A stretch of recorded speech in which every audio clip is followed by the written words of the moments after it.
안녕하십니까. 중국 여행객 윤태욱입니다. 커피 한잔 하고 돌아왔습니다. 자, 이제 그 문제와 경제까지, 유방에서 시작해서 문제와 경제까지 해서, 퍼주면 주었으나 나라가 풍성해지고 풍요로워지고 국력이 거의 뭐 최대치로 이렇게 증강된 그런 이야기를 요 앞에 말씀드렸고, 드디어 이제 한무제 유철이 등장했습니다. BC 141년입니다. 한무제가 등장해서는 지금까지의 그 치욕적인 화치는 깨기로 마음을 먹었습니다. 이미 이 흉노와의 대대적인 전쟁을 할 만한 국력이 충분히 국부가 이렇게 축적됐다고 자신감이 생긴 겁니다. 자그마치 80년 동안 전쟁을 하지 않고 한쪽에서는 퍼졌지만 80년 동안 나라는 굉장히 성장을 했던 겁니다. 이 한무제가 등장한 어떤 그 대목을 제가 이제 쓴 글을 잠시 짤막하게 읽으면서 설명을 해드리겠습니다. 당당하게 제위에 오른 7대 한무제는 7대 황제입니다. 굴욕적인 화친을 파괴하기로 했다. 기원전 133년 한무제는 드디어 흉노와의 43년 전쟁을 개시했다. 총 43년간 전투를 했습니다. 전쟁을. 물론 흉노와만 한 것은 아니고 그 중에 일부는 고조선 정벌 당한 것도 이제 일부 포함되고 서남쪽도 이제 포함이 됩니다. 남쪽으로도.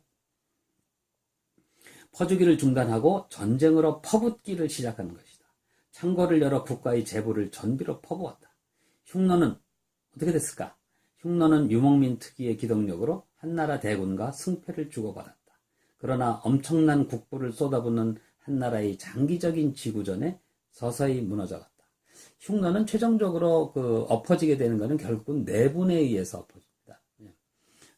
외부적인 어떤 문제가 생겼을 때 그게 내부적으로 단결을 할 수도 있지만 내부적으로 분열을 일으킬 수도 있습니다.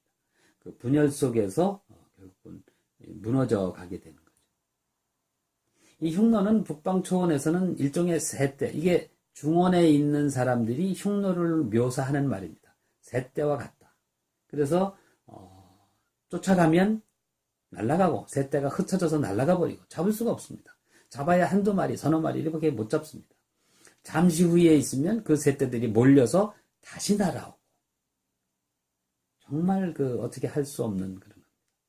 이 흉노 정벌전에 한나라 쪽의 기록에 보면 계속 승전하는 걸로 나옵니다. 황제에게는 계속 승전 보고가 올라간 걸로 돼 있고 그러나 상당 부분이 거짓말입니다. 예를 들면 이런 겁니다. 대승하여 흉노 몇몇 명을 죽이고 어쩌고 저쩌고 했다 되어 있는데 그 전투에서 한나라 군대는 80%가 죽어버린. 그래놓고 대승을 거뒀다고 할 수 있나요? 승패라는 건 어차피 비교의 문제니까.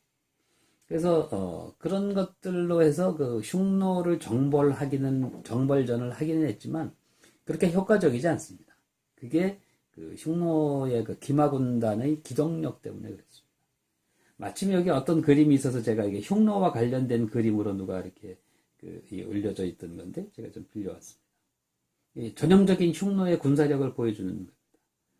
말을 타고 있는데 그렇게 말이 크지 않죠? 몽골 말입니다. 쉽게 얘기하면 흉노의 말이 그렇게 키 크고 멋있고 미끈하게 생긴 게 아니고 키는 작지만 거칠고 생존력이 있고 아주 충성심이 강한 그런 말들입니다. 말을 타고 있죠. 말을 타고 있는데 여기 이제 편자를 하고 있습니다. 짓고 있죠. 이때만 해도 한나라 쪽에서는 말이 끄는 전차를 타고 전쟁하는 게 주였습니다. 그래서 춘추 전국 시대에 전차가 몇 승이니 하는 게 군사력을 얘기해주는 그런 단위가 되죠. 기마군단은 이렇게 개인이 말을 타고 다닙니다. 그리고 여러분들 잘 보이겠죠? 그 다음에 이 말을 탄 채 활을 쏘는 겁니다. 기사라고 합니다. 말 탄다는 뜻의 기, 그 다음에 사는 활을 쏜다는 뜻의 사입니다. 이 말을 타고 활을 쏜다는 것은 굉장한 군사적인 능력입니다. 게다가 이제 이 활을 보면 우리가 근데 늘상 이렇게 보지만 이거는 반곡궁이라고 합니다. 이 활의 시위를 끊으면 이 활은 이쪽으로 돌아가는 게 아니라 이렇게 돌아가는 거죠. 그러니까 이렇게 생긴 것을 뒤집어서 이렇게 활을 맨 겁니다. 그래서 반곡궁이기 때문에 반사력이 굉장히 강합니다. 그래서 이 활이 약 한 200m 정도까지 사거리가 되는 거죠. 굉장히 강합니다. 그래서 게다가 이제 이렇게 말을 타고 달리면서 쏠 수 있는 능력을 가졌기 때문에 굉장한 전투력을 가진 거죠. 그래서 기동력은 뭐 말할 것도 없습니다. 유목민들의 전투력 가운데 하나는 전투 식량도 굉장히 관계가 있습니다.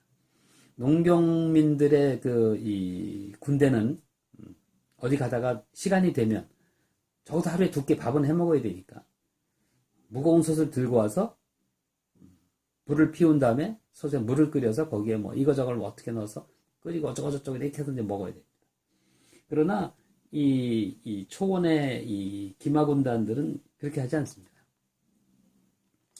말린 고기 갖고 다니면서 말린 고기 넣고 꾹꾹꾹꾹 씹어서 이렇게 먹으면, 게다가 이제 뭐 양젓이나 또는 말젓 이런 것들을 섞어서 놓으면 또 적당히 또 이렇게 야구르트가 되죠. 야구르트.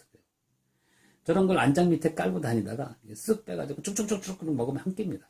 그러고 저렇게 뛰어가니 얼마나 기동력이 강하겠습니까? 실제로 한나라의 대군들이 흉노를 잡는 것은 대단히 어려운 일이었고 효과적이지 못했고 크게 성공하지 못했습니다. 그래서 40년을 전쟁을 했는데 어쨌든 흉노는 장기적인 지구전에 물량작전에 거의 이제 지쳐서 상대방도 흉노도 지쳐서 내분까지 일어나서 나중에는 한나라의 일부 노예와 같은 생활을 하게 되기도 하고 일부는 서쪽으로 이동하기도 하고 그 다음에 이제 등장하는 선비에게 어떤 초원의 주도권을 상실해가는 그런 상태를 이렇게 빠져들게 됩니다.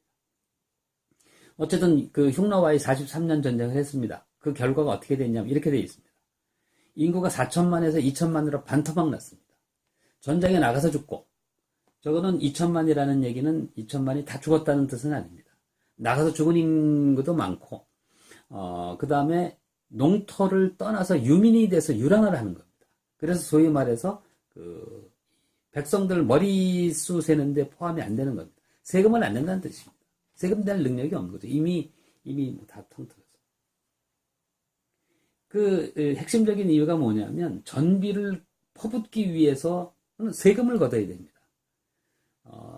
세금 걷은 만큼 전비를 쓰는 게 아닙니다. 전비는 기본적으로 쓰는 만큼 세금으로 때려서 걷는 겁니다. 게다가 옛날엔 더 했죠.